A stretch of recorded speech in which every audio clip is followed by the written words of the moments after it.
град имаме една тешка недела позади нас, затоа што се случија неколку трагедии и не ни се верува понекогаш што може да се случи за една недела. Колку се вести може да добиеме за што се случува околу нас. И наистина не само кај нас, гледам и во регионот се случува нешто. Едноставно без разлика на кој начин и зошто доаѓа некаков револт кај народот, доаѓа нешто кое треба да се адресира. Јас искрено верувам од самиот почеток на мисијата, верувам дека единствениот валиден одговор на прашањата со кои се соочуваме навистина е Исус. Она што кога расте во црква во неделното школо, каде што всушност учевме за основите на христијанството на детски начин, се зафркаваме дека секогаш правилниот одговор на секој прашање беше Исус. За кои прашања се постави, правилниот одговор е Исус. Денес завршуваме едно патешествие кое го почнаме пред 4 недели. Темата за која проповедаме последните 4 недели беше основите на црквата. И бевме малце раштркани на сите страни. Престојувавме во дела апостолски, но покривме најразлични теми. Немаше некоја хронолошко одење или не знам како концептуално да одам, тука едноставно проповедав за она што верувам дека Господ сака на вистина да ни зборува сега. Почнавме пред 4 недели и проповедавме Откровение, не Откровение, туку дела апостолски 1 глава и зборувавме за она последното што Исус го оставил на апостолите. Она што во нашиот народ знае да се каже аманет. Исус пред да си отиде им ги кажа најважните работи. И слушаме дека Исус им проповедал за Царството Божие. Многу важен аспект. Исус 40 дена поминува тука и ако за некоја тема покрил многу, до Царството Божие, со други зборови, Исус им кажа на апостолите, ако све заборавите од тоа што до сега ви зборов, запамтете го ова. Зборувам за Царството Божие. И тоа беше, зборувавме за 3 работи кои Исус ги прави во тие неколку стиха, во тие 11 стиха од 1 глава на дела апостолски, а тоа е дека Исус им дава откровение, а тоа откровението е Евангелието, радосната вест. Второ, им открива една важна работа која ќе се случи, а тоа е дека Духот ќе биде испратен во црквата, наследството на таткото, и тоа вториот концепт го нарековме метаноја, без која ние не можеме воопшто ни да бидеме христијани. Значи ти може да беше симпатизер, да ти се свиѓа во последно време, има една мода помеѓу интелектуалци каде што им појавуваат сентиментални чувства за христијанските, за западните вредности кои доаѓаат од јудео-христијанската позадина. И стануваат христијани затоа што им се допаѓаат вредностите. Но без метаноја, без тој допир од Светиот Дух, ние не може да бидеме христијани. Затоа што Светиот Дух е печатот за тоа дека сме Христови следбеници, дека сме Божи деца. Така да второто нешто кој Исус им го остави беше метаноја, дека Светиот Дух ќе се спушти врз нив и она што тој го проповеда, блаженствата, она проповедта на гората, кој треба да бидеме ние. Конечно, човештвото ќе има силата да го живее тоа што го проповеда. И третата работа која Исус им остава за црквата, тоа е послание. Послание. Црквата не смее тоа да го пораката што имаме за Евангелието да се присвои, да каже ова е наша, колку ни е убаво, како што Петар почувствувал на гората на преобразувањето. Леле што ни е убаво тука. Да направиме 3 шатори, тука си останеме. Што ни треба светот? Ништо не ни треба. Исус ги праќа, како што Фани прочита за време на славењето, Матеј, последните 2-3 стиха, а тоа е одете по цел свет и од сите народи правете мои ученици. По цел свет. Значи, откровение, метаноја и послание. Втората недела не зборуваше Славко и темата на која Славко зборуваше беше христијанскиот карактер. Всушност, едно од најлошите антиреклами за црквата, знаете ли кој е? Лошиот христијанин. Лошиот христијанин е една од најголемите антиреклами за црквата. И знаете ли што? Секојаш лошиот христијанин е посочен за каква е црквата. Обично кога имаме дебати за христијанство, за како да кажам, за будизам, за ислам, за не знам, за сите тие други светогледи, знаете што се случува? Во тие светогледи, например, некој атеист кој застапува атеизам, ќе го каже ќе го земе најдобриот пример од атеистите и каже види кои сме ние, а од друга страна го зема најлошиот пример од христијаните и вика види кои сте вие. Но тоа не е фер дебата, затоа што еднаш еден паметен човек на една дебата тука во Скопје му го посочи тоа на оној што поставуваше прашање, вика не е фер таа дебата. Значи ако го земе пример, треба да го земе најдобриот пример од атеистите, ама и од христијаните, па да видиме кој е подобар, нели? Да се надпробуваме како што треба. Со други зборови, христијанскиот карактер е многу поважен од колку што вие мислите. Христијанскиот карактер бил првото нешто кое било нападнато на самиот почеток на црквата. А тоа било преку кривото учење на агностицизмот, кој кажува, ако си веруваш во срцето, што прави телото, не е ни важно. Ти со телото можеш да правиш што сакаш. Не е важно. И онака ќе умре. Не е важно. Тоа бил гностицизмот. Христијанскиот карактер бил многу важен до толку што апостол Павле го проповеда тој концепт на плодот на духот.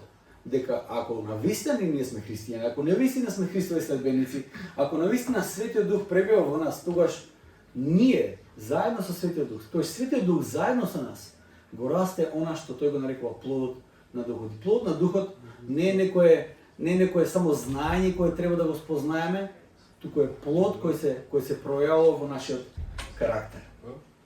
И веќе во последната проповед, во минатата проповед зборував за еден интересен концепт каде што црквата покажува на кој начин црквата растела.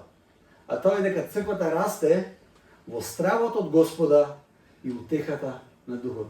Колку интересно нешто. На едно место се наоѓа и стравот од Господа и утехата на духот. На едно те исто место. Вистината е дека црквата може да расте само тогаш кога се изградува во страхопочит кон Господ и кога расте во утехата на духот. Евангелистот Лука не пропушта да ни ја долови сршта на животот на црквата. Тоа е сршта на животот на црквата. Стравот од Господа и утехата во духот е темелот врз кој црквата го живее животот со Господ секојдневно. Дали растеш во страхопочит кон Господа? Или Господ го гледаш како твој другарче само од време на време да му дојдеш кога имаш проблеми? Дали растеш во таа страхопочит? Исус вели не плаши се од оној кој може да го уништи телото. Плаши се од оној кој ја има власт на твојата душа. Тоа е страхопочит. Страхопочит од Господа. Но во исто време, тука е утехата од духот, знаејќи дека преку жртвата Христова Господ има милост за секој еден од нас тогаш кога ќе се покаеме. И двата аспекти се потребни за црквата вистински да расте. Светоста или страхопочита и милоста и утехата одат рака под рака.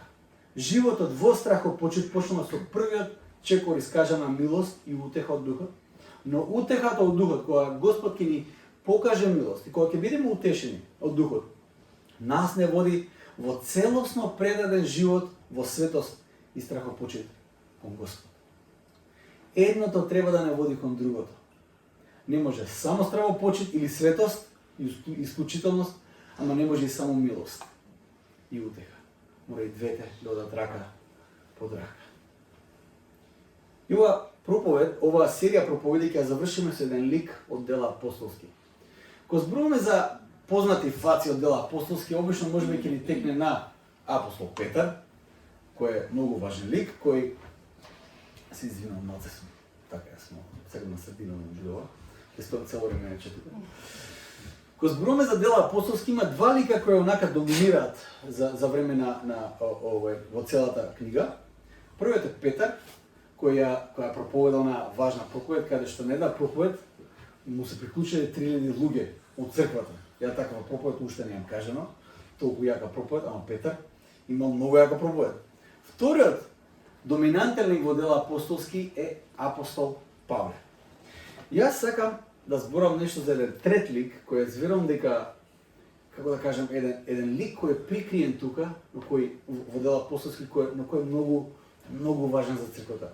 Лик кој толку влијае на црквата што преку неговата служба вовел еден многу познат лик во црквата кој го променил светот. Би сакал да зборам за Варнава. Што знаете за Варнава? Знаете ли многу за Варнава? Верувам дека нешто знаете за Петар, за апостол Павле, ама за Варнава?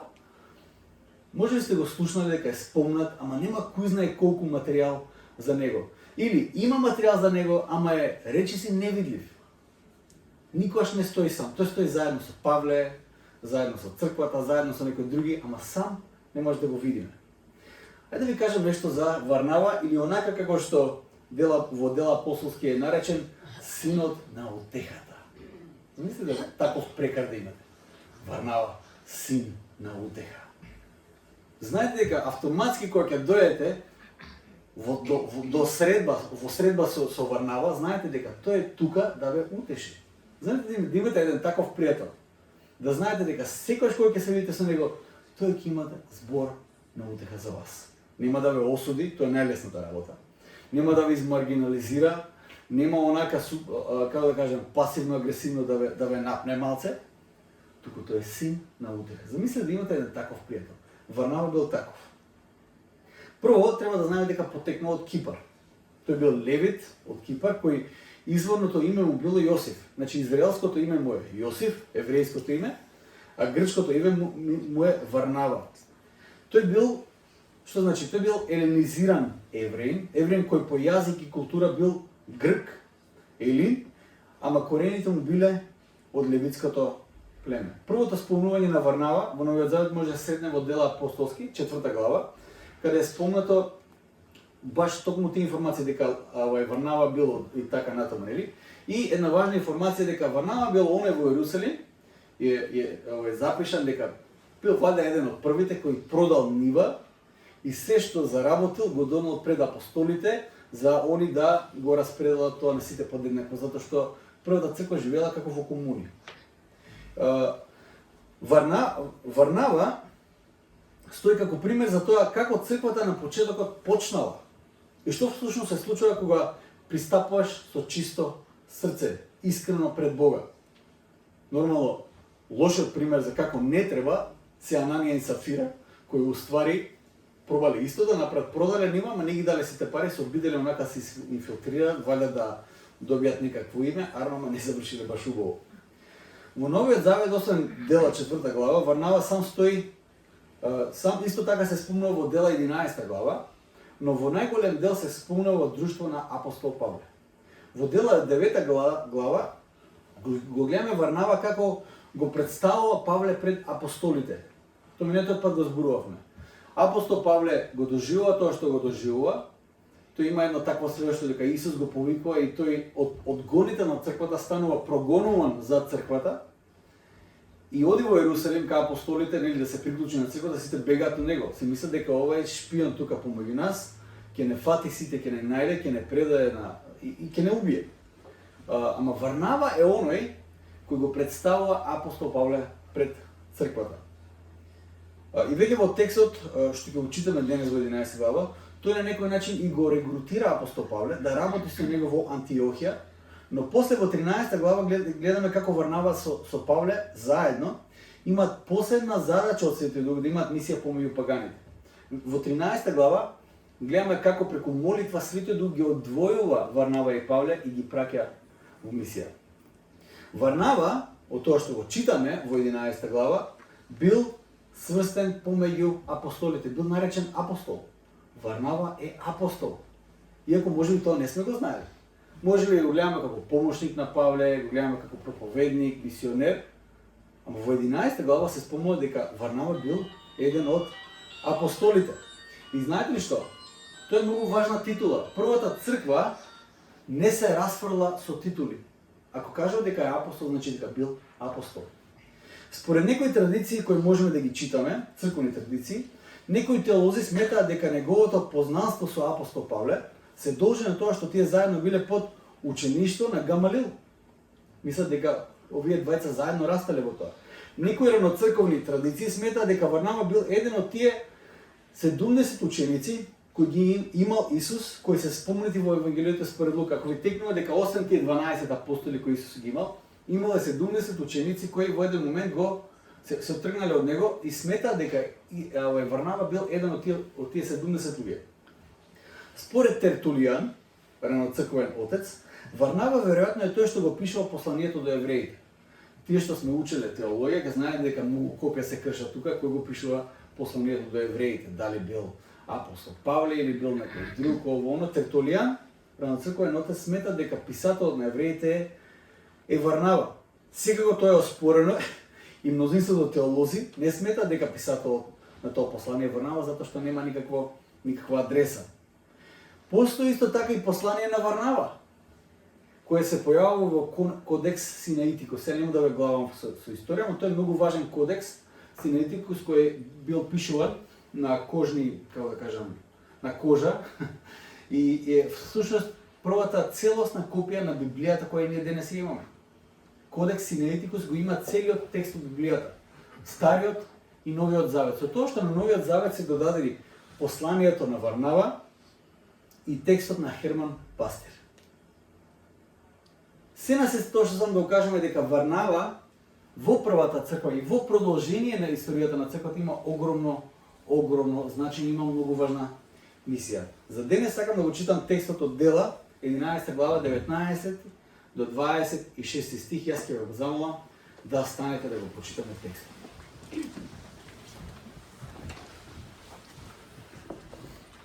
Значи Дела 11, 19 до 26, дали вака.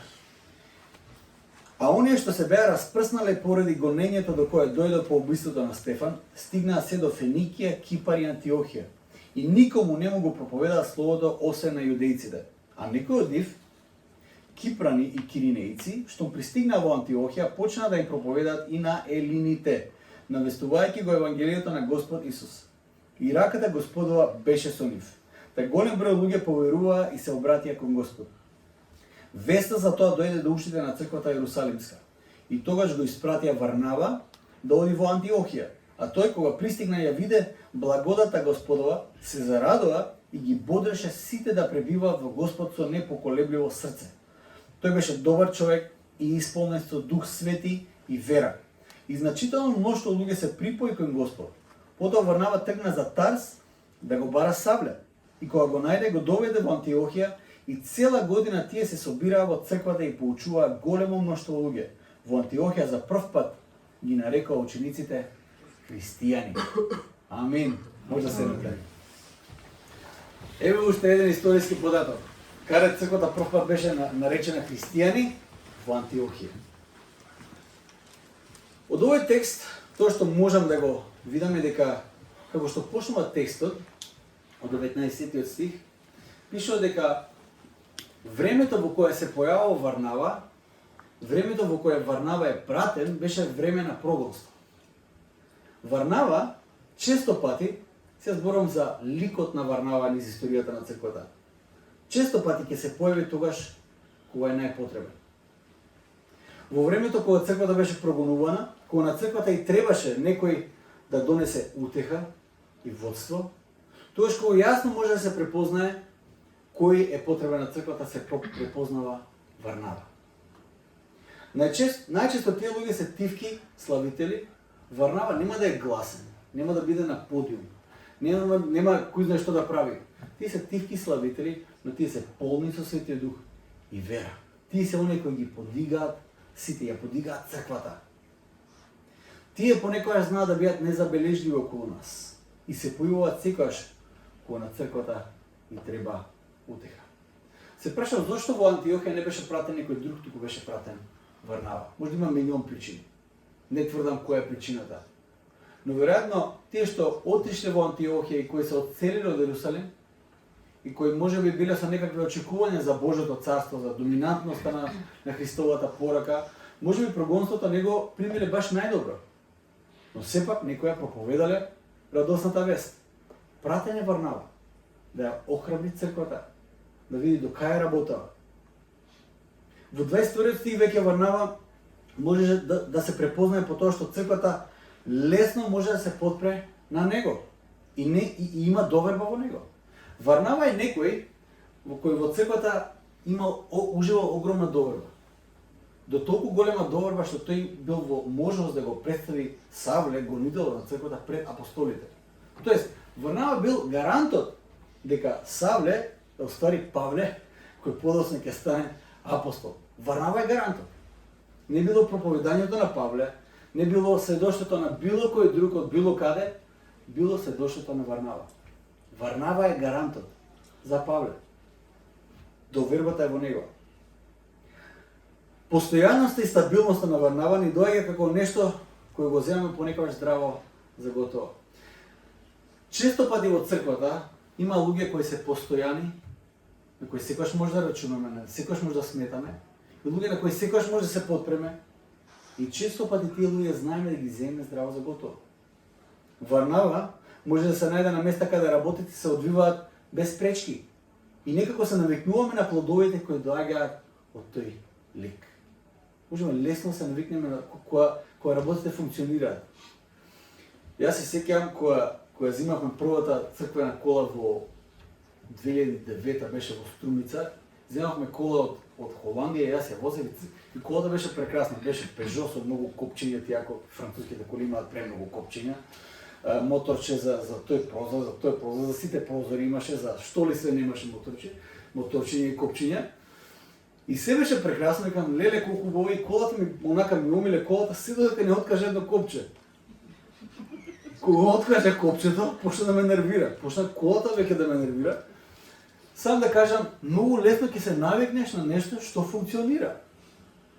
Кога ќе престане да работи, сваќаш колку ти го олеснувало животот. Ја мислам дека Варнава понекогаш во црквата е едно такво копче. Разбирате ли, систем кој функционира, нешто на кој може да се подпрете и ние се навикнуваме толку многу на таа личност, што почнуваме да го земеме тоа здраво за готово. Се додека не откаже нешто. Сваќаме колку бил важен тој сегмент од црквата, таа личност во црквата. Секогаш во доменот на службата на Варнава имаме очекување дека се ќе се одвива како што треба. Не очекуваме да тренат работите на лошо. И немаме сомнеш дека работите, без разлика на тоа какви пречки ќе се зададат, ќе завршат со добар крај. Имаме очекување ние многу од Варнава, често пати. Имаме такви луѓе, мислам дека можеби и знаете такви луѓе во вашиот живот. Кој да е тоа?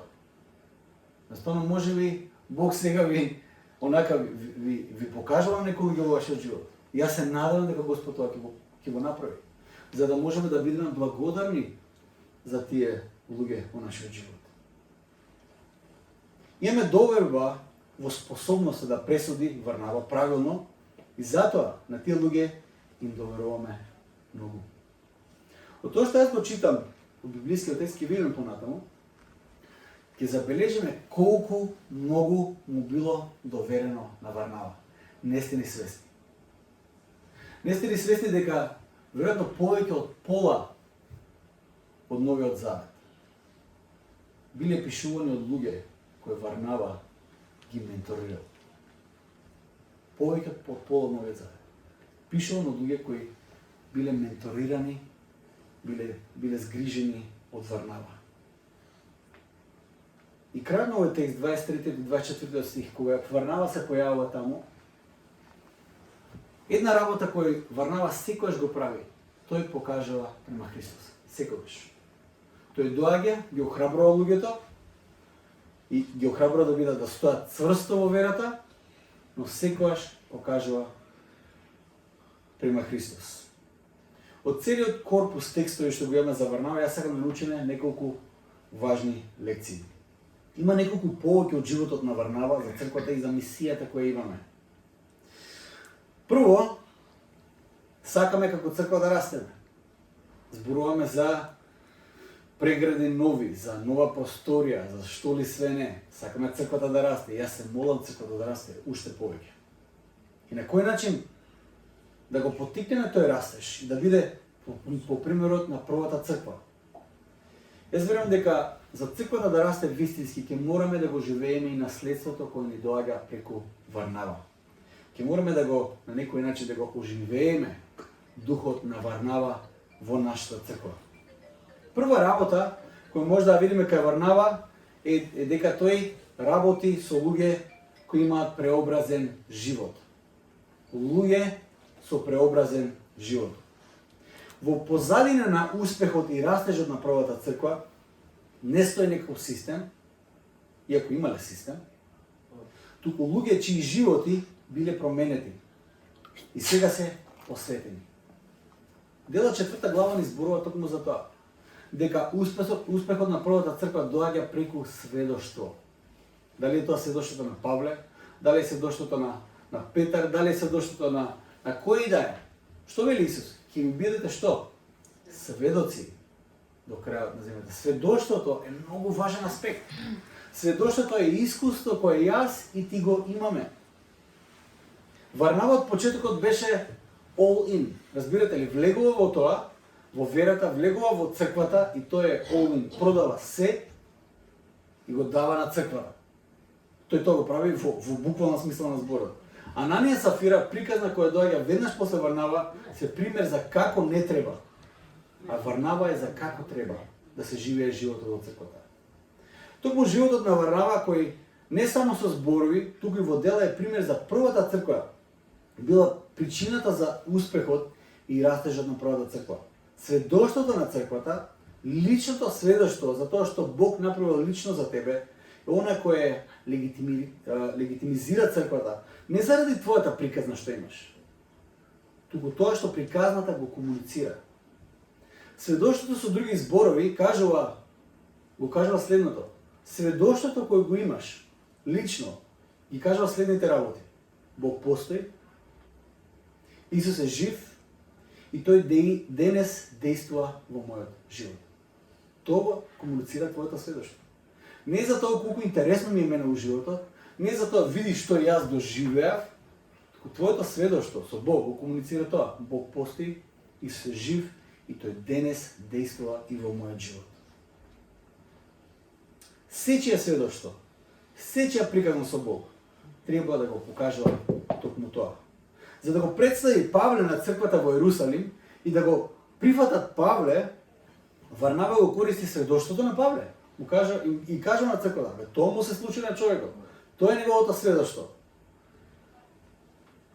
Променетиот живот на апостол Павле бил доказ за тоа дека оно што го проповеда е вистина. Кој е последното нешто кое ти можеш да го споделиш како сведоштво дека Бог действува во твојот живот? Сега да не зборуваме само за Варнава. Ајде да се сетиме сега во нашиот живот. Дали имаш некоја приказна од блиското твое минато, дека Бог нешто направил во твојот живот? Кој е последното сведоштво кое го имаш во животот? Не зборувам за што си разбрал сега, што си прочитал сега, зборувам за сведоштво. Што е тоа што Господ го направил во изминативе 7 дена кај тебе? Како сведоштво имаш? Дали во некој од твоите молитви Господ ти зборувал? Навистина ти зборувал? Дали може во некој од тие анксиозни ситуации кои ги имаш во животот Бог ти донел мир? Може тоа да го споделиш сега? Дали имаш сведоштво со Бог? Затоа што сведоштвото со Бог кој го имаш е доказ за тебе и за сите околу тебе дека Бог постои, Исус е жив и тој действува денес. Ако немаме сведоштво, што имаме? Ако немаме сведоштво дека Господ навистина действува сега и овде, прашањето за секој од нас е што имаме? Имаме систем, имаме убава просторија, имаме супер бенд за славење, имаме прекрасни луѓе, убаво облечени. Што имаме? Ако немаме сведоштво дека Бог навистина сега и овде, тоа што го проповедаме, да проповедаме дека Бог Исус воскреснал, ако немаме сведоштво дека Бог сега, денес ни зборува, дека Бог сега работи, што имаме?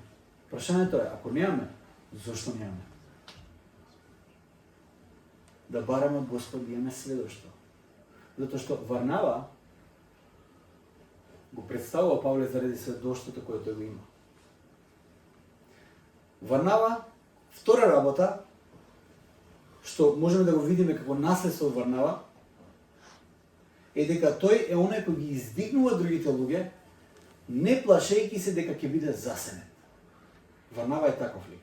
Тој ќе дојде, ќе примити дар кај некој, ќе примити нешто кај некој и тој ќе го издигне, ќе издигне службата, повикот кој некој до него го има, без страв, дека тој самиот ќе биде засенет. Нема апсолутно никаков страв.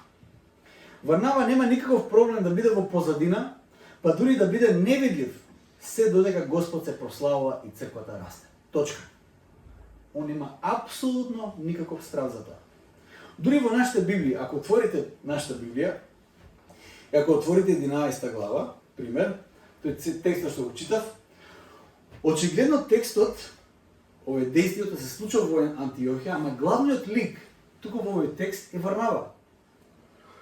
Јас мислам дека да беше апостол Павле или апостол Петар главниот лик, во поднасловот, тука што е додадено секако од преведувачите, ќе стои апостол Павле ја посетува Антиохија или апостол Петар ја посетува Антиохија.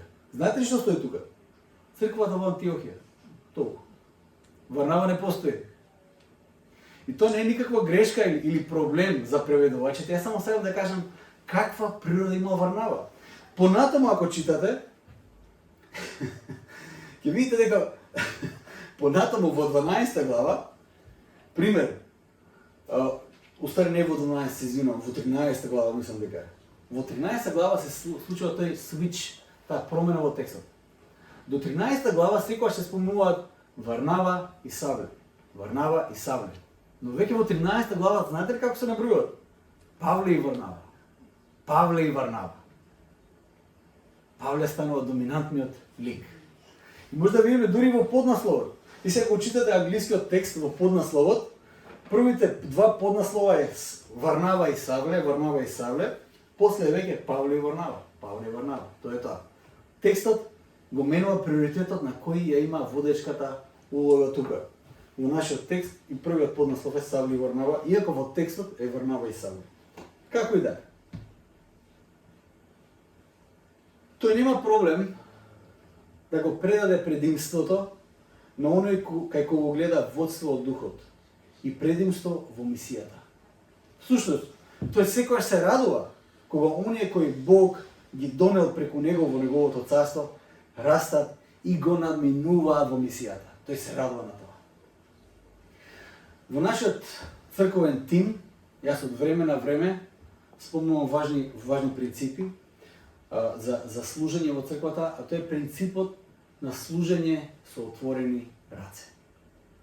Еден принцип. Кога Господ ќе ти довери нешто за служење, ти го зимаш тоа и му служиш на Господ со цело срце, но служиш со отворени раце. Зошто? Затоа што ако Господ одлучи да го земе ова нешто и да го даде на некој друг, Господ полесно ќе го направи тоа ако рацете не сте стиснати. И да кажеш, ова е мое. Господ мене тоа ми го довери, ми го даде. Ова е сега моето царство. Ова се јас тука ќе владеам. Тука јас ќе работам. Ова е мое. Доколку рацете се отворени, кога Господ ќе го земе тоа, многу полесно ќе го земе. Има еден друг принцип кој мораме исто така да го разбереме. Тајната е во тоа дека сите што служат со отворени раце, кога Бог ќе им го одземе нештото, за да го предаде тоа нешто на некој друг, Бог секогаш има нешто ново и уште повозбудливо и поважно за тие кои служат со отворени раце. Во случајот на Варнава, тоа беше Марко. Знаете, прво на Варнава му беше доверен Павле. И знаеме Павле кој стана.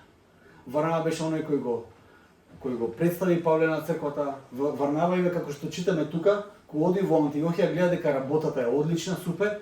Тој оди во Тарс, го прибира Павле, го фаќа буквално за рака, го носи тука и вика заедно се ќе работиме. И на некој начин го менторира Павле. Му покажа. И веќе во 2 глави подоре гледаме дека Павле станува проповедник, станува многу познат и стануваат соработници за делото Божјо. И викнати се, испратени се од црквата, да имаат многу важна мисија помеѓу паганите. Но доаѓа еден момент каде што апостол Павле и апостол Варнава во тој случај не се согласуваат. Пишува дека во 13 глава не се согласиле воопшто. Се скарале, доста се скарале. И тоа се скарали за еден лик, кој се вика Јован Марко или Марко. Го имаме запишено исто така и спорот кој тие го имале околу Марко, кој веројатно бил браточет на Варнава и кој исто така бил оној кој го пишувал Евангелието според Марко. Замислете за кој станува збор. Оној кој го пишува Евангелието според Марко.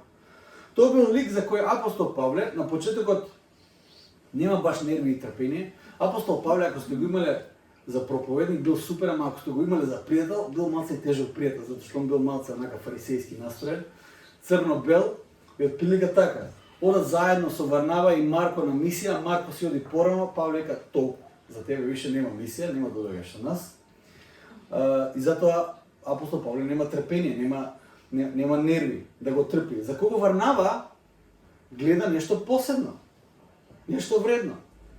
Некаде во периодот кога апостол Павле го опишува посланието на Колосијаните, во 4 глава, Павле го спомнува Марко, по тој, значи, после инцидентот, после години од која се раздвоиле во мисијата, апостол Павле го зима сила и оди на тоа патување, Варнава го зима Марко и одат на Кипар и таму служат. Во Колосијаните 4 глава, апостол Павле го спомнува Марко како братучет на Варнава, за кога самиот Павле, кој немаше трпение за него, нели? Сега охрабрува црквата во Колоси да го прими. Вика, ако дојде Марко, примете го. Некои теолози веруваат дека токму ова информација која го одвојува Марко од Варнава, покажа дека Варнава веќе е убиен тука. И Марко ја продолжи сам мисијата. Но наследството на Варнава продолжува понатаму со тоа што апостол Павле во своето последно послание до Тимотеј, непосредно пред да биде убиен во Рим, му пишува на Тимотеј при неговата посета во Рим со себе да го понесе, знаете ли кој? Марко. Оној кој не може да го поднесе, оној кој го избрка од мисијата, за кого немаше нерви, сега му кажа на Тимотеј, молам, земи го облеката што ја оставив, некој од тие пергаментите и најважно, земи го Марко. Зошто? Апостол Павле каже вака, земи го Марко и доведи го со себе, зашто ми е нужен во службата. Многу ми е важен за службата. После години вложување од страна на Варнава во Марко, апостол Павле сега ужива во плодовите од менторството и водството на Варнава, кој го имал во животот на Марко. Дури тогаш кога и најпаметните се мисли на Павле, не гледаат потенцијал во некои луѓе. Варнава знае да погледне подлабоко и да го забележи во другите она што само Бог може да го открие и да се вложи во служба, за да ги донесе во положба да бидат суштински во Божјото царство. Луѓе кои посветено и неуморно работат во животот на други луѓе, без разлика на тоа што биле разочарани од тие луѓе некојаш. Во сенка на животот на Варнава можам да го видам она што апостол Павле го пишува за љубовта. Ако ја читам прво Коринтијаните 13 глава, 4 до 8 стих, љубовта е долго трпелива, полна со добрина, љубовта не завидува, љубовта не се превознесува, не се гордее, не е непристојна, не го бара своето, не се срди, не памти зло, не и се радува на неправдата, туку се радува на вистината, се покрива, на се верува, на се надева, се поднесува, љубовта никогаш не престанува. Тоа навистина може да го видам во животот на Варнава, како е тоа отворено, како тој преку милоста Божја, преку тој карактер кој го гради со Светиот Дух, ја отворува Божјата љубов на вистински начин и плодовите кои излегуваат од таа љубов, од таквиот живот, се толку далеко сежни, што за нас и важни, што за нас стануваат како воздухот што го дишеме. Невидливи, земени тотално здраво за готово, но толку суштински, што не можеме ни 2 минути без нив. Кога апостол Павле го пише ова, на ум ја има Божјата совршена љубов. Но верувам дека во голема мера таквата љубов и предаденост тој ја искусил токму преку Варнава. Варнава имал еден таков живот. Во голема мера тоа што Варнава го прави не е на платформа и не се гледа. Токму таквата служба е најпотребна. Мислите дека само ова што се случува овде, што ова што јас го правам сега е најважната работа во црквата? Ова е важна работа во црквата, навистина е. Ова е повик кој јас го следам. Но црквата да биде црква, потребен е Варнава, кој помеѓу овие редови ќе седи и ќе ја отелотвори Божјата љубов. Затоа што само на тој начин, не преку зборување и не само преку поучување, туку преку животот живеем преку делата на секој еден христијанин, преку сведоштвото на Варнава, преку секој плод кој произлегува од нашето вложување. Само тогаш ние може да имаме сведоштво. Сведоштво кој ќе му зборува на светот дека тоа што Живко го проповеда има логика затоа што тоа е вистина. Затоа што се оплодотворува во сечи живот посебно. Има многу евангелизатори на телевизија, многу евангелизатори на секаде што проповедаме. Ние може да правиме, знаете што? Може да правиме еден куп јавни настани. Еден куп јавни настани. Након животот на христијанинот не е доказот, не е сведоштвото за тоа што го проповедаме. Џабе зборуваме. Што и да направиме? Џабе зборуваме. Плодот на духот е она што ја прави нашата порка легитимна. Животот на Варнава помеѓу овие редови, плодовите кои ќе излезат од тој живот, се најсилното сведоштво и нешто против кое светот нема аргумент. Нема аргумент. Тој црквата го зборува. Вика, поднесувајте, молете се за властите, не враќате за зло, живеете го животот во праведност за другите, дури да ве досадуваат, да го прослават Бога за вашите добри дела. Дури тогаш кога ќе ве осудат, ќе ве каменуваат, ќе ве отфрлат, но сепак вашите добри дела ќе биде она кој на крајот на денот ќе го прослават Бога. Вашиот живот, животот на Варнава, наследството на Варнава, кој секој еден од нас треба да го расте. Ја мислам дека искрено во животот најлесно ќе ве да среднете Павловци и Петровци, има на секаде. На секој ќе ожи има. Но Варнава е посебен благослов. Тоа јас го мислам. Јас ова лето мислам дека многу пати ги спомнавме веќе во проповед. Си кажеш добро Живко, да кој знае што доживело тие луѓе. Кога бевме во Вермонт со Фани сега, кај тие мисионерите кои беа во 90-тите во Струмица, кај Даниел и Шени. Мислам дека секогаш кога ќе помислам на Варнава, ми доаѓаат они на памет. Такви кротки по дух, покротки луѓе немам средната во живот. Понекогаш толку се кротки и тивки што мислиш дека и не се баш појма не, можеби не се свесни за целата состојба околу нив што се случува. Посвесни луѓе за состојбата што се случува не се средна во живот, да бидам искрен. Луѓе кои имале неверојатна мисија, чии плодови и денес ги гледаме околу нас. Она што го оставиле во Струмичко во 90-тиве. Се уште раѓа плодови. Секоја посета која имаме со Фани таму, кај ни го гледаме тој дух на Варнава, кој тие неуморно работат, без грижа, без страх, дека можеби ќе бидат засенети од некој, дека можеби ќе бидат отворени да научат нешто од некој. Од помлад, например, Даниел ќе ме праша што мислиш за таа работа. Даниел, кој е постар од мене, кој е пастор веќе кој знае колку години, кој каква мисија има, мене ме прашува. Живко, кој само што почнал со мисија. Е таквиот дух. Неверојатно сведоштво. Јас се надам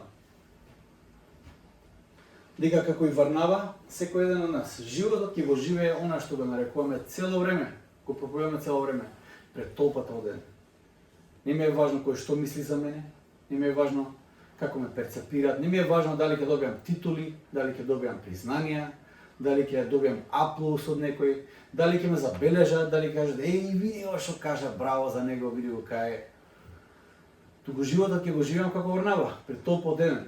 Без разлика дали некој кој јас сум го поставил, јас сум му го покажал патот, сега расте и ме засенува во сите аспекти. Зашто Варнава, зборовите и животот на Варнава го комуницираат оно што и Јован Крстител го кажа. Тој да расте, а јас да се смалувам. Прашање за секој од нас. Дали тоа наследство на Варнава можам да го видам во мојот живот? Дали тој дух на Варнава ме охрабрува или ме вознамирува? Дали сакам тоа наследство на Варнава да биде и моје наследство? Дали сакам да бидам наречен син или ќерка на утехата?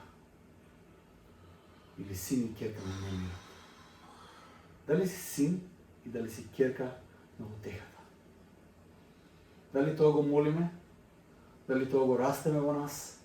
Дали дозволуваме духот да не води во овој правец? И да бидеме вистинско сведоштво за Бог дека постои, дека Исус е жив и дека действува денес. Тоа се случува само преку твоето отворено евангелие, кој луѓето не може да го порекнат. Може да аргументираат за некои дебати, но твојот живот може да стане евангелие, сведоштво кој не може да биде порекнато. Некој живееме наследството на Варнава како црква. И само тогаш, и на тој начин, наследството на црквата ќе расте, црквата ќе расте и ќе видиме Божјата слава овде помеѓу нас. Ајде се молиме за крај. Татко наш небесен, може да станеме. Татко наш небесен, ти благодариме за тоа што Боже, ти ни зборуваш толку силно. Ти ни зборуваш толку силно преку Варнава. Ти ни зборуваш толку силно преку твојот збор. Ти ни зборуваш толку силно, Господи, за што е она во кое ти нас не повикуваш. Фала ти, Господи Боже мој, за тоа што твојот слуга, преку кој толку многу си направил, Господи Боже мој, си оставил траги да видиме колку бил важен во Твоето царство и да го следиме неговиот пример. Татко мој небесен, јас те молам да, Господи, ти го растеш тој дух во секој еден од нас, да го растеш тоа наследство, таа желба да бидеме послични, да го следиме неговиот пример. И, Господи, те молиме, Боже мој, да го живееме нашиот живот целосно предадени на Тебе, Господи. Да бидеме all in во секој аспект. Да, Господи, гледаме на Тебе како нашата најголема награда, како единствена награда, која е достојна за сиот наш труд, нашата посветеност, нашите молитви, нашето проповедање за нашиот живот. Се молиме, Господи Боже мој, нека Ти да никогаш не ни излезнеш од фокус. Што и да поминуваме, Господи Боже мој, не се ни споредува со тоа кој си Ти и иднината и надежта во која Ти ни повикуваш. Благословени, Господи, прослави се преку се што правиме, преку се што сме.